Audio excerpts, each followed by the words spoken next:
Descaminha na História é uma série de estudos bíblicos em DVDs, ministrados em forma de ensino e que passam por toda a Bíblia, conectando com a história, desde a criação até os nossos dias.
Olá, amigo e amiga.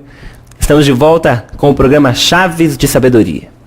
Programa que nasceu com o intuito de levar às pessoas chaves preciosas da Palavra de Deus, capazes de melhorar substancialmente suas vidas. Deus foi quem criou todas as coisas, querido, inclusive o homem. Ele sabe como a vida deve funcionar. Por isso, se existe algo realmente eficaz para a nossa vida, é o conselho do Criador. A chave de sabedoria de hoje: eu quero trazer à memória aquilo que me dá esperança. No meio da maior adversidade, o profeta Jeremias faz um pacto consigo mesmo, de só trazer à sua mente aquilo que poderia lhe dar esperança. Estamos fazendo algumas considerações sobre esta declaração do profeta. Primeira delas, devemos trazer à memória somente fatos bons da vida. Por trás de cada uma das experiências boas da nossa vida, há um testemunho do cuidado de Deus.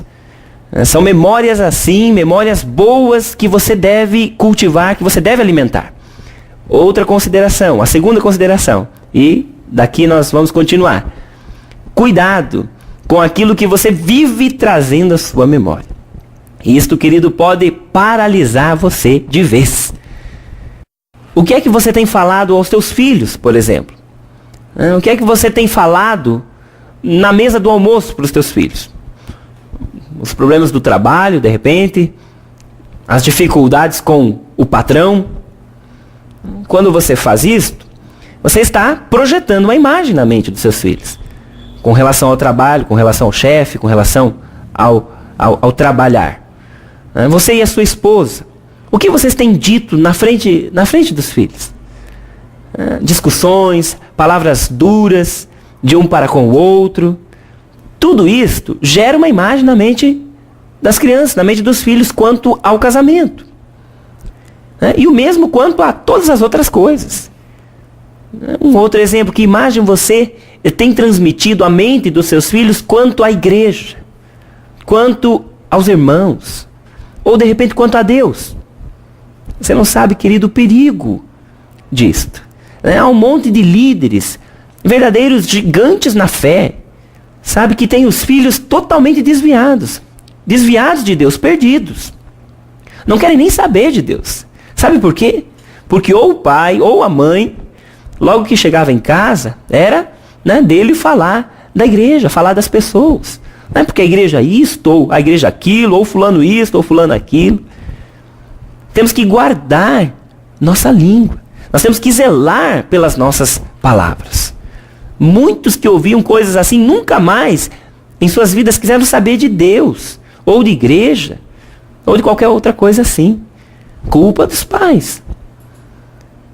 Conta-se que um pai de família chegou em casa após uma manhã de trabalho e quando todos os seus queridos estavam ali ao redor da mesa para compartilhar daquele momento que deveria ser de tranquilidade, conta-se que o pai começou a falar sobre um incêndio criminoso ocorrido na cidade. Só escute, o pai referiu-se à esperteza daquele malfeitor que havia provocado o incêndio numa empolgação só. Ele explicou nos mínimos detalhes todos os passos daquele criminoso para atingir o seu objetivo. Descreveu cenas emocionantes. Contava tudo, gesticulando, como se estivesse fazendo a reconstituição dos fatos. Enumerou todos os materiais que o rapaz usou.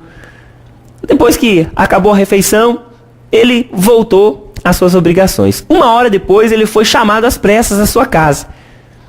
De longe, ele viu que algo estava errado. A sua casa estava em chamas.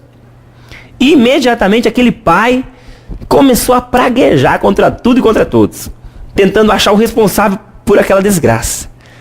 Ele pensou consigo, isso só pode ser obra de um louco. Vários pensamentos passaram pela sua mente na busca de achar algo que justificasse aquele ataque misterioso. Ele não tinha inimigos declarados, não tinha dívidas com ninguém, até que contaram o que havia ocorrido. Seu filho mais novo começou um incêndio colocando fogo na cortina da sala. Aí eu pergunto, ele recebeu de quem a inspiração? Do pai. A culpa foi do pai. Eu quero trazer à memória, querido, aquilo que me dá esperança. Cuidado com o que você tem trazido à memória da sua família, à memória dos teus filhos, das pessoas à sua volta e à sua memória. Isto pode paralisar você, pode paralisar as pessoas à sua volta. Isso vai jogar contra eles e contra você. Outra consideração, grave isto por favor. Terceira consideração, conte para as gerações futuras. Agora não, mas depois, leia o Salmo 78. É um lindo salmo da palavra de Deus. Diz ali, nós temos ouvido e aprendido porque os nossos pais nos contaram. Para mostrar às gerações futuras os louvores do Senhor, para que ponham em Deus a sua confiança, para que obedeçam aos seus mandamentos, diz o Salmo. Conte para seus filhos, queridos, sobre suas experiências. As experiências que lhe ensinaram e que podem ser de grande valia para eles. Conte sobre quem você era, por exemplo, e o que você é hoje. É comum hoje em dia, nós vemos filhos sem qualquer noção das coisas. Filhos ingratos que não sabem muitas vezes valorizar aquilo que têm. Embora os pais deem de tudo, não sabem reconhecer. Conte para eles quem você era. Conte sua história de vida. Diga, olha meu filho, sabe quem era seu pai? Era um ninguém. Era alguém que trabalhava de manhã para fazer para o almoço. Olha meu filho, o que Deus tem feito. Agradeça, filho, a Deus. O filho não sabe. Acha que cai do céu e por isso não sabe dar o valor devido. Conte sobre sua história, querido. Ensine a ele a valorizar a vida. Ensine que o que vocês têm é o favor de Deus, é a bênção de Deus, que foi porta aberta por ele. Traga à memória do seu filho coisas que possam um dia lhe trazer esperança, que possam lhe ajudar na vida. Coisas úteis para a sua vida.